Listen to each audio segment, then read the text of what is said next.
देखिए आज हम फर्स्ट क्वेश्चन पे चर्चा करते हैं। निम्न में से किस किरण की वेधन क्षमता सबसे अधिक होती है? ऑप्शन ए है अल्फा किरण, ऑप्शन बी है बीटा किरण, ऑप्शन सी है गामा किरण, ऑप्शन डी है इनमें से कोई नहीं। तो सबसे अधिक वेधन क्षमता जो होती है गामा किरण की होती है। ऑप्शन नंबर सी आपका सही जवाब हो जाएगा।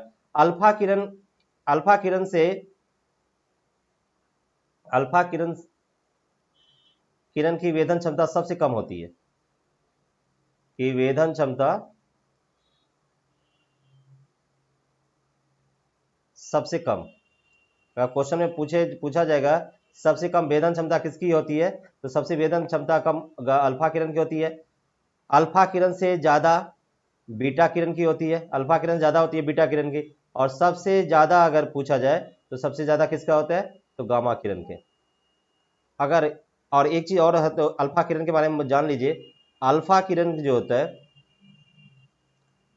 अल्फा किरणों की आयनन अल्फा किरणों की आयनन क्षमता सबसे अधिक होती है।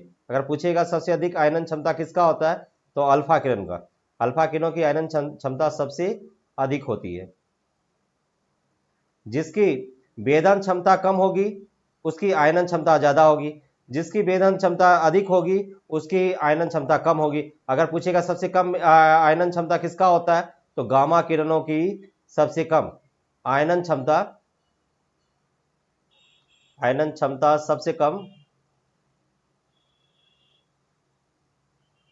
सबसे कम किसकी होती है, तो गामा किरणों की। निम्न में से किस किरण की आयनन क्षमता सबसे कम होती है?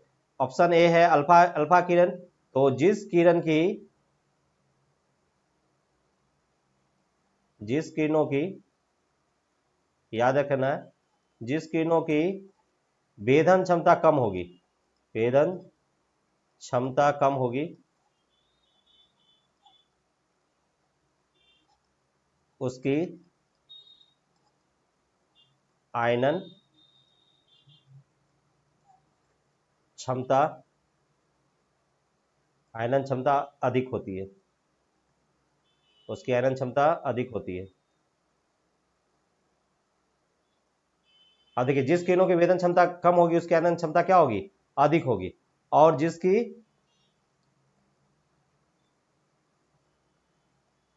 वेधन क्षमता अधिक होगी, वेधन क्षमता अधिक होगी, उसकी आयनन क्षमता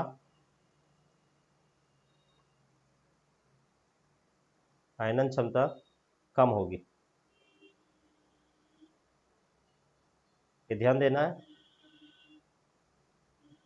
तो क्वेश्चन में क्या दिया, निम्न में से किस किरण की आयनन क्षमता सबसे कम होती है? ऑप्शन ए है आयनन क्षमता सबसे कम, ऑप्शन ए है अल्फा किरण, ऑप्शन बी है बीटा किरण, ऑप्शन सी है गामा किरण, ऑप्शन डी है इनमें से कोई नहीं। तो आयनन क्षमता सबसे कम गामा किरणों की होती है। क्यों होती है कम, क्योंकि इसकी वेधन क्षमता सबसे अधिक होती है, अभी हम बताए भी हैं। अब देखिए नेक्स्ट क्वेश्चन में चलते हैं। निम्न में से किस किरण की आयनन क्षमता सबसे अधिक होती है? सबसे अधिक आपको बताना आयनन क्षमता। तो ऑप्शन ए है अल्फा किरण, ऑप्शन बी है बीटा किरण, ऑप्शन सी है गामा किरण, ऑप्शन डी इनमें से कोई नहीं। तो आयनन क्षमता सबसे अधिक अल्फा किरण की होती है। ऑप्शन नंबर ए आपका सही जवाब हो जाएगा। न्यूनतम परागरम में शक्ति किरण कौन सी है? न्यूनतम परागरम में शक्ति किरण कौन सी है, ये आपको बताना है। ऑप्शन ए अल्फा किरण, ऑप्शन बी है एक्स किरण, ऑप्शन बी सी है गामा किरण, ऑप्शन डी है बीटा किरण। तो परागरम में शक्ति किरण कौन सी है न्यूनतम परागरम में वाला, तो ऑप्शन नंबर ए आपका हो जाएगा अल्फा किरण। ऑप्शन नंबर ए आपका सही जवाब हो जाएगा। निम्न में से कौन सा एक रेडियोधर्मी पदार्थ नहीं है? ऑप्शन ए है यूरेनियम, ऑप्शन बी है थोरियम, ऑप्शन सी है एल्यूमिनियम, ऑप्शन डी है पोलोनियम। तो रेडियोधर्मी पदार्थ के उदाहरण देखिए यूरेनियम भी है, थोरियम भी है, पोलोनियम भी है। आपका ये नहीं है, तो आपके ऑप्शन में नहीं पूछ रहा है, तो एल्यूमिनियम रेडियोधर्मी पदार्थ नहीं है। ऑप्शन नंबर सी आपका सही जवाब हो जाएगा। नेक्स्ट क्वेश्चन में क्या कर रहा है, निम्न में से कौन सा एक रेडियोधर्मी तत्व नहीं है? ऑप्शन ए है स्टेटिन, ऑप्शन बी है फ्रांसीसियम, ऑप्शन सी है ट्राइटियम, ऑप्शन डी है जार्कोनियम। तो कौन सा एक रेडियोधर्मी तत्व नहीं है, तो जार्कोनियम आपका सही जवाब हो जाएगा। ऑप्शन नंबर डी आपका सही जवाब हो जाएगा। नेक्स्ट क्वेश्चन हम चलते हैं।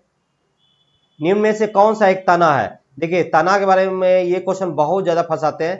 कौन सा एक तना नहीं है, कौन तना का प्रकार नहीं है, ये आपको बताना है। ऑप्शन ए है आलू, ऑप्शन बी है गाजर, ऑप्शन सी है शकरकंद, ऑप्शन डी है मूली। तो तना तना का उदाहरण कौन सा नहीं है? देखिए गाजर भी तना का उदाहरण है, शकरकंद भी है, मूली भी है। आलू आपका तना का उदाहरण नहीं है। ऑप्शन नंबर ए आपका सही जवाब हो जाएगा। नेक्स्ट क्वेश्चन हम चलते हैं। टिक्का रोग किस फसल से संबंधित है? ऑप्शन ए है सरसों, ऑप्शन बी है धान, ऑप्शन सी है बाजरा, ऑप्शन डी है मूंगफली। तो टिक्का रोग मूंगफली मूंगफली में होता है टिक्का रोग। ऑप्शन नंबर डी आपका सही जवाब हो जाएगा। नेक्स्ट क्वेश्चन हम चलते हैं। धान का प्रसिद्ध रोग खैरा रोग किसके कारण होता है? खैरा रोग किसके वजह से होता है ये आपको बताना है। ऑप्शन ए फफूंदी के कारण, ऑप्शन बी है विषाणु के कारण, ऑप्शन सी है जीवाणु के कारण, ऑप्शन डी है जस्ता कमी के कारण। तो खैरा रोग जो होता है वो जस्ता के कमी के कारण होता है। ऑप्शन नंबर डी आपका सही जवाब होता है। धान में होता है खैरा रोग, ये किसकी कमी के कारण होता है? जस्ता की कमी के कारण। ऑप्शन नंबर डी आपका सही जवाब हो जाएगा। नेक्स्ट क्वेश्चन हम चलते हैं। चाय में लाल रस्ट रोग किसके कारण होता है? ऑप्शन ए है जीवाणु, ऑप्शन बी है लाइकेन, ऑप्शन सी है कवक, ऑप्शन डी है हरे शैवाल।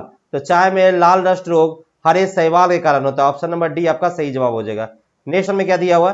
निम्न में से कौन सा पदार्थ औषधिकारक एवं अवकारक के रूप में प्रयोग किया जाता है? ऑप्शन नंबर ए है sodium thiosulphate, option number B है sodium nitrate, option number C है sodium nitrite, option number D है सोडियम सल्फाइड। तो ऑक्सीकारक एवं अपकारक रूप में किसका प्रयोग किया जाता है? तो sodium nitrite. Option number C आपका सही जवाब हो जाएगा। नेक्स्ट क्वेश्चन हम चलते हैं।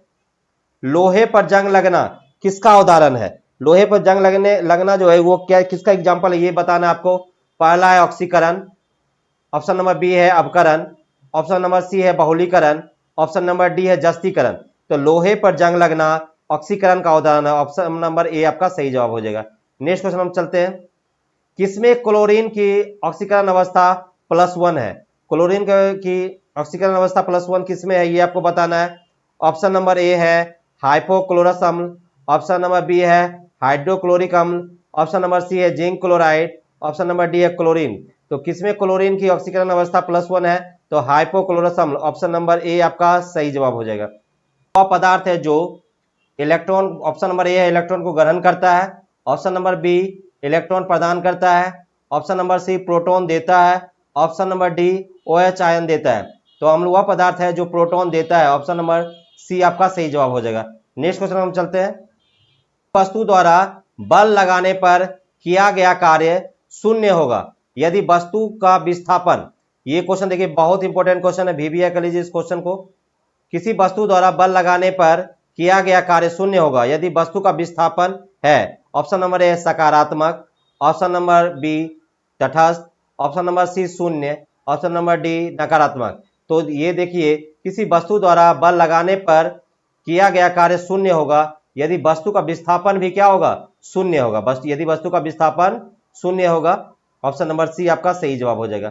नेक्स्ट क्वेश्चन हम चलते हैं। संवेग को इसके गुणनफल के रूप में मापा जाता है। संवेग को किसके गुणनफल के रूप में मापा जाता है? ऑप्शन नंबर ए द्रव्यमान और त्वरण, ऑप्शन नंबर बी है द्रव्यमान और जड़त्व, ऑप्शन नंबर सी है द्रव्यमान और वेग, ऑप्शन नंबर डी है द्रव्यमान और बल। तो संवेग को द्रव्यमान और वेग का गुणनफल, ऑप्शन नंबर सी आपका सही जवाब हो जाएगा। नेक्स्ट क्वेश्चन हम चलते हैं। देखिए ये क्वेश्चन बहुत ज्यादा अच्छा है आपको। देखिए ये क्या दिया हुआ, 20 न्यूटन का बल, 20 न्यूटन का बल एक वस्तु को 2 मीटर प्रति सेकंड से विस्थापित करता है और 20 जूल का कार्य करता है। तो बल और विस्थापन के बीच का कोण क्या होगा ये आपको बताना है। अब देखिए कार्य कितना है, किसकी किसकी चर्चा है? कार्य है, कार्य को W से डिनोट करते हैं, बल F और विस्थापन D, विस्थापन D हो गया। अब देखिए ये जो कार्य है,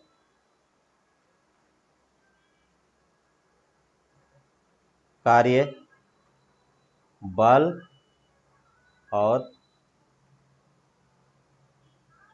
विस्थापन के गुणनफल,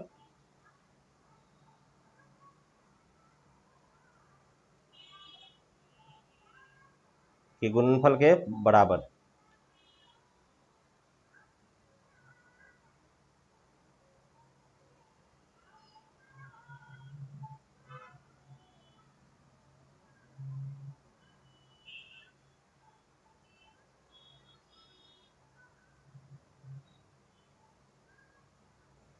के बराबर, अब देखिए W बराबर कितना दिया हुआ है इस क्वेश्चन में, W बराबर कितना दिया हुआ, W बराबर 20 जूल दिया हुआ, W बराबर 20 जूल दिया हुआ। D बराबर कितना दिया हुआ, 2 मीटर पर सेकेंड। F बराबर कितना दिया हुआ, F बराबर दिया हुआ है 20 न्यूटन। अब देखिए W बराबर F into D cos theta. अब देखिए ये क्या होता है, बल और विस्थापन के बीच का कोण, बल और विस्थापन के बीच का कोण, बीच का कोण। अब देखिए कि एक W का वैल्यू कितना दिया हुआ है, W का वैल्यू दिया हुआ 20, F का वैल्यू कितना दिया हुआ, F का वैल्यू भी 20 दिया हुआ, D कितना दिया हुआ, 2 दिया हुआ, आप इंटू कॉस थीटा। अब ये देखिए ये 20 और ये 20 कैंसिल हो गया कितना 1। अब 2 कॉस थीटा इक्वल टू 1, इसलिए कॉस थीटा इक्वल टू कितना हो गया 1/2। अब देखिए कॉस थीटा 60 डिग्री का वैल्यू 1/2 होता है, यानी थीटा का वैल्यू कितना हो गया 60 डिग्री, यानी कौन सा ऑप्शन हो जाएगा, सी नंबर मेरा सही जवाब हो जाएगा। है जिसकी जो क्या 5 मीटर प्रति सेकंड वेग से चलता है, जिसका द्रव्यमान 22 kg है, तो उसकी गतिज ऊर्जा क्या होगी, उसकी काइनेटिक एनर्जी आपको निकालना है, उसका के निकालना है आपको। क्या होगा, देखिए क्या दिया हुआ है, वाहन का द्रव्यमान कितना दिया हुआ है, वाहन का द्रव्यमान दिया हुआ है 22 kg, यानी m का वैल्यू कितना दिया हुआ है 22 kg, m का वैल्यू 22 kg दिया हुआ है। वाहन का वेग दिया हुआ भी कितना दिया हुआ 5 मीटर पर सेकेंड। अब देखिए गतिज ऊर्जा जिसको काइनेटिक एनर्जी कहते हैं, गतिज ऊर्जा के निकालना है, के का काइनेटिक ऊर्जा का फॉर्मूला होता है half into mv², half into mv² होता है। तो हाफ कितना हो गया, हाफ हो गया, m का वैल्यू कितना 22, v का वैल्यू कितना 5, यानी 5 का स्क्वायर 5 इंटू 5। अब ये कितना हो गया 11 बार में कितना हो गया 11 5 जा 55, 55 5 जा 275, तो कितना हो गया काइनेटिक एनर्जी का वैल्यू कितना हो गया 275 जूल, यानी ऑप्शन नंबर ए आपका सही जवाब हो जाएगा।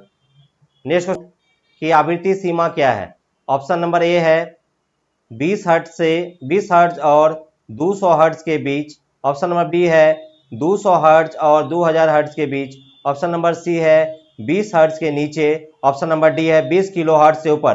तो अल्ट्रासाउंड की आवृत्ति सीमा 20 किलो हर्ट्ज से ऊपर होता है, ऑप्शन नंबर डी आपका सही जवाब हो जाएगा।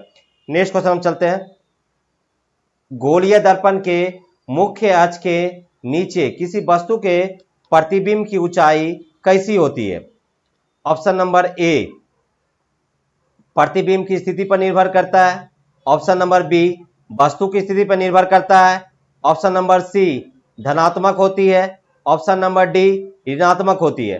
तो गोलीय दर्पण के मुख्य अक्ष के नीचे किसी वस्तु के प्रतिबिंब की ऊंचाई कैसी होती है ये बताना है, तो हमेशा ऋणात्मक होती है, ऑप्शन नंबर डी आपका सही जवाब हो जाएगा।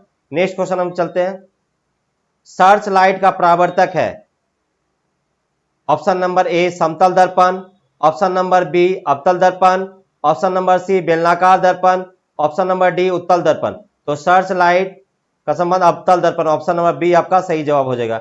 नेक्स्ट क्वेश्चन पे हम चलते हैं, क्वेश्चन में 40 सेंटीमीटर फोकस दूरी वाले उत्तल लेंस की क्षमता क्या होगी। तो ये पता होना चाहिए कि लेंस की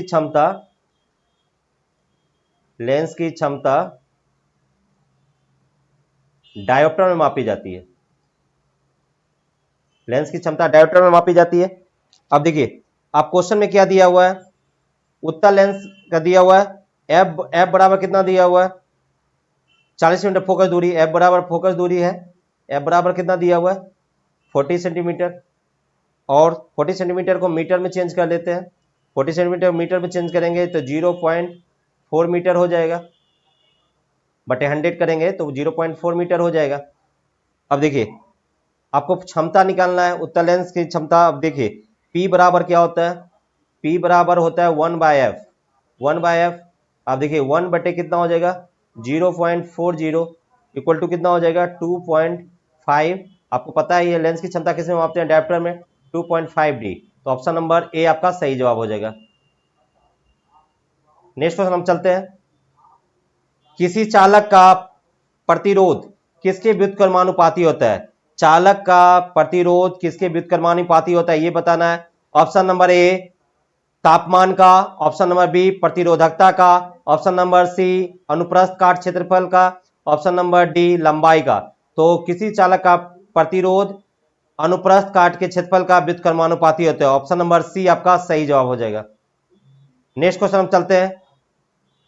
अति प्रतिरोध वाले चालक को क्या कहा जाता है, ये क्वेश्चन बताना। अति प्रतिरोध वाले चालक को क्या कहा जाता है। ऑप्शन नंबर ए चालक, ऑप्शन नंबर बी अचालक, ऑप्शन नंबर सी प्रतिरोधी, ऑप्शन नंबर डी अर्धचालक। तो अति प्रतिरोध वाले चालक को अर्धचालक कहा जाता है। ऑप्शन नंबर डी आपका सही जवाब हो जाएगा। नेक्स्ट क्वेश्चन हम चलते हैं। किसी सामग्री में जिसका मान जितना अधिक होगा यह उष्मा का उतना अधिक संचालन करेगा। ऑप्शन नंबर ए गलनांक, ऑप्शन नंबर बी गुप्त उष्मा, ऑप्शन नंबर सी विनियमन, ऑप्शन नंबर डी तापीय चालकता। तो किसी सामग्री में जिसका मान जितना अधिक होगा यह उष्मा का उतना अधिक संचालन करेगा, कौन, तापीय चालकता। ऑप्शन नंबर डी आपका सही जवाब हो जाएगा।